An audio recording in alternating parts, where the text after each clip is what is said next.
Sénégal, c'est la démocratie au Sénégal. Tantôt, on a fait état de ce que, eh bien, cette grève portée est en train encore de porter préjudice aux citoyens. Et vous savez que le code pénal et le code de procédure pénale n'ont pas prévu une alternative à une grève.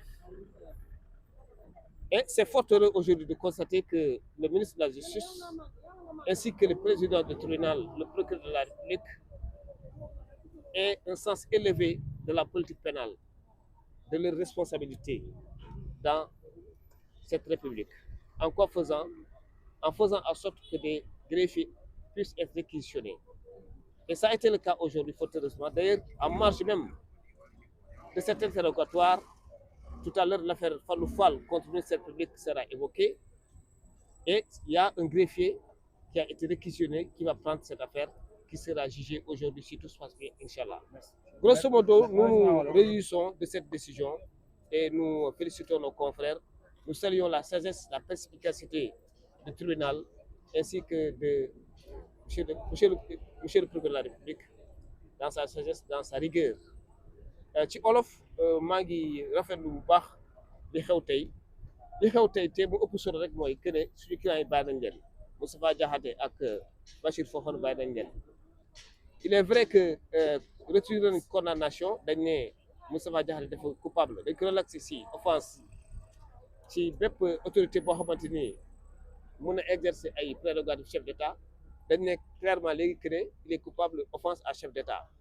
ci kaw loolu la ko juge bi jox 15 jours 2 mois dont 15 jours 3 mois dont 15 jours alors les 15 jours purgé na ko déjà def na plus de 1 mois donc tey incha allah rabi dina mën a ñibbi kër bu soobee yàlla en même temps aussi que Bachir Fofana tribunal nee na tey que ne moom aussi il est vrai que coupable la li ñu koy toppee tribunal nee na moo ko def mais ci kaw loolu jox na ko quand même sursis 2 mois avec sursis yoo xamante ni du ko tëdd donc moom aussi tey dina mën a ñibbi këram ñun avocats yi ñu ngi koy rafetlu maa ngi féliciter samay confrères yi maître El Hadj Diouf ak maître El Hadj Amadou Sall aussi ñoom maître El Hadj Aline Badara Fall ak tous les confrères maître Moustapha Dieng maître Aliou Sow ñoom ñëpp plaide nañ ci dossier bi def nañ ci seen ful ak seen fayda pour faire en sorte que lii mën a am tey te ñu ngi rafetlu aussi taxawaayu presse bi aussi à chaque fois que de besoin vous avez eu à communiquer ci grève bi te tey ma xamal leen y a eu beaucoup plus de délibérés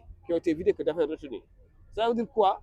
Plus de 30 délibérés tey lañu vidé or boo demee rôle bi tey xam naa 20 affaires la ñuy atte donc est-ce que gis ngeen effet ak conséquences yi grève yi defoon ñu bëri tey dinañu mën a ñibbi seen kër am na ñu bëri tey encore dañ leen relaxé woon cela veut dire que grève bu amul woon ñibbi woon nañ seen kër yàgg na li ñuy rafetlu rek mooy que ne il faut ñu xoolaat texte yi parce que lii aussi war nañ ci jël benn exemple benn leçon c'est-à-dire qu'il y a un vide juridique code de procédure pénale ak code pénal dafa war prévoir benn disposition boo xamante ne nii au cas où greffier bu amee mën a am benn alternative bu permettre aussi ñi war a atte ak ñi ñu war a bàyyi ñu bàyyi leen pas tout le temps rek ñu bàyyi leen ci kaso bi en attendant greffier yi di jeex wala ministre bi maa ngi rafetlu sagesse am ak président tribunal ak procureur tey ils ont fait recours à des greffiers qu'ils ont réquisitionnés ñooñu ñoo ñëw tey mot na 10 greffiers donc audience yëpp tey dina am te incha allah rabi aussi bi may wax ak yéen ni audience su Fallou Fall léegi war nañ ko mën a jël léegi ci kanam tuuti parce que tribunal militaire moo am benn greffier moo fa nekk kooku bu pare mooy ñëwaat chambre criminelle cour d'appel ñu jël dossier bi maak El Hadj Diouf ak sama yeneen confrère maître Aïssatou Ba ak maître Hadi Sène maître Massamba Ndiaye ak maître Ndiogou Ndiaye ñu ngi rafetlu bu baax vraiment décision tribunal bi et puis ñu ngi ñaanal ñi des aussi si prison bi te defuñu dara yoon mën leen bàyyi ñu ñibbi seen kër jërëjëf. Voilà mon excellent confrère El Hadj Diouf que j'étais en train de féliciter tout à l'heure pour la pertinence de son travail et la brillante plaidoirie qu'il a eu à faire. El Hadj merci jërëjëf.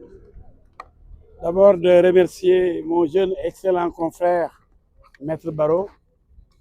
Merci. Il a toujours su montrer sa compétence et son dévouement. Aujourd'hui, c'est la fin de la prise d'otage Nos clients Bachir Fofana et Moustapha Diakhaté ont été jugés sans verdict. Très longtemps, ils sont restés embastillés de façon illégale, donc détenus illégalement pour cause de grève. La grève n'exclut pas de donner le verdict, mais on considère que nos clients Moustapha Diakhaté et Bachir Fofana étaient des otages. Parce qu'au moment où on refusait de vider leur délibéré, le tribunal donnait des verdicts. Donc, il y a eu discrimination. Nous dénonçons avec la dernière énergie cette façon de faire, cette prise d'otage d'hommes politiques et de chroniqueurs. C'est inacceptable. Ça viole les droits de l'homme. Les citoyens ont le droit d'être jugés. Et s'ils sont jugés, le verdict doit tomber. Et ce verdict a tardé à tomber. C'est ce que nous déplorons aujourd'hui.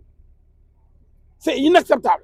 Maintenant, vous avez vu, Moustapha Diakhaté 15 jours, alors qu'il a fait plus d'1 mois là-bas. Bachir Fofana, 2 mois sursis. Pourquoi donc les envoyer en prison pour 15 jours et 2 mois sursis? C'est parce qu'ils n'ont rien fait. Ils n'ont absolument rien fait. Et d'ailleurs, Moustapha Diakhaté a été relaxé pour le délit qu'on a créé, qui n'existe pas dans le code pénal, d'offense à une personne, etc. Ça, c'est par rapport à des prérogatives, en fait, déléguées par le président de la République. Le président n'a délégué jusqu'à présent aucune de ses prérogatives depuis qu'il a été installé à l'avenue au palais Léopold Sédar Senghor. Je dis et je le maintiens, je défie le parquet, qu'ils me disent quelles sont les prérogatives déléguées à qui que ce soit par le président de la République depuis qu'il a été installé au pouvoir. Ça n'existe pas. Qu'on arrête donc d'arrêter les gens pour ce délit qui n'existe pas encore. Le président Diakhaye, Bassirou Diomaye Diakhar Faye n'a jamais délégué des prérogatives à quelqu'un ici.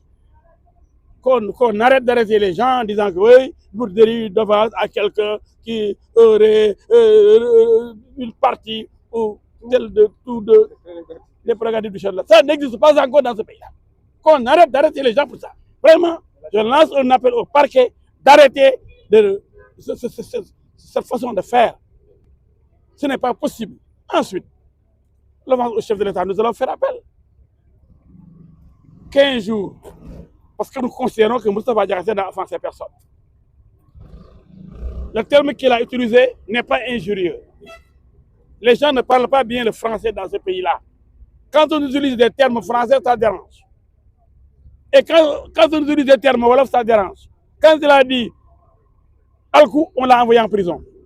Mais pour des mots qui sont sujets à interprétation, à discussion, on envoie les gens en prison.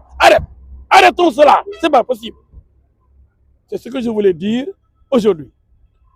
Mais li am tey mooy sunu clients yi muy Bachir Fofana ak Moustapha Diakhaté bàyyi nañ leen ginnaaw ñu téyewoo leen téye boo xam ne jaarul ci yoon ñu mel ay otage boo ñu téye napp leen dugal leen bërëb bañ leen a génne.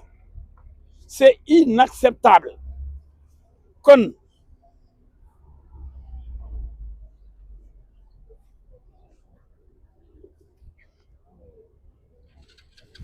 tey li ñu mën a wax mooy jaay doole moo fi am téye nit atte ko mu wax li muy wax ba pare nga téyewaat ko weer te doo ko wax lan lañ la teg loolu masul am ci réew mi même bu grève amee mën nañ koo vider dañoo lànk bañ téye leen fa ci boobu noonu ñu ngi atte ñeneen di leen jox seen verdict loolu mooy discrimination mooy bañ a yemale. Parce que ay politiciens lañ parce que ay chroniqueurs lañ parce que dañuy déranger ñu ne non da ngeen toog prison ndax greffier yi dañoo grève loolu lay la boo xam ne ñun mënuñu ko nangu ndax ci booba noonu ñu doon atte ñeneen di leen wax ne tëj leen nangam bàyyi nañu nangam kon lii lu muy nuru téye ay jàmbur ndax dañuy déranger loolu nag ñun ñu ngi koy jooytu bu baax ndax buñ tëjee Moustapha Diakhaté fukki fan ak juróom téye ku lépp weer ni ko léegi bàyyi nañ la ci liñ ne woon yow da ngaa tooñ koo xam ni dafa mbubboo deru président de la république président da ko jox cër ci lim am ci gëddam loolu amul ki nag vraiment ñun dañu sonn ci loolu chaque jour ñu ne wéy dañoo topp koo xam ni dafa dal ci koo xam ni moom it daanaka président da ko jox yelleefam ma ne loolu ñu ngi défier parquet bi président ñëwee ba léegi dañu woon yenn décision la jël summeeku bàyyi ay cëram ay mën-mënam ay li ko ay yelleefam jox ko beneen nit nañ ñu ko wax ban décret la parce que il faut que mu kooku président jox ko li nga xam ne mooy liñ ko féetalee foofu nag dafa naa ne dañuy juum parce que day juum rek ndax yoon relax rek tribunal bi ñoom bu ñëwee ñu ne li amul nañ bàyyi di jàpp nañu ci loo xam ne amul ça c'est pas possible ma ne parquet na bàyyi di jàpp nañu naan dañoo tooñ koo xam ne dafa mbubboo am doole président wala cëru président loolu amul Sénégal ba léegi dañ dem xoolaat texte yi boo tax heure bu ñëwee fii rek relax moo tax Moustapha Diakhaté bàyyi dañ ko ci loolu ndax lu amul délit bu amul kenn du la ci tëj bi ci des ñu ne dafa tooñ président 15 jours waaye benn tur boo wax français la saagawul kenn 15 jours di leen def appel lii dafa amul xorom lii ay justice kenn du ko caaxaane da ngay rey nit ngay jaay drogue nga violé nga sàcc nga escroqué nga tooñ nit damm loxo nit nga tooñ daal ñu tëj la waaye ay yaa wax lii wax bii lii la ñu ku nekk di werante ñu demal kaso kenn du ko fayee nañ bàyyi ñuy tëj di ko teg fenn lii mënuñ ko nangu lii na dakk loolu lañ amul lu ñuy wax aujourd'hui aussi foofu nag tëj nañ ko ñaari weer yoo xam du ko tëdd te pourtant mu ci kaso bi te pourtant Sénégalais yi soxla nañ ko fa doon liggéey soxla nañ ko njabootam soxla nañ ko téye ko ñaari weer di ko demal waaye lii ay caaxaan la justice kenn du ko caaxaane dafa war a dañu war a def lu sérieux ci justice kenn du téye di noonu rek a bàyyi naa la noonu rek kon loo ko doon téye kon loo ko doon téye bi nga xamee ni kay boo ko téyee mënoo koo tëj loo koy téye waaye nañ bàyyi li waay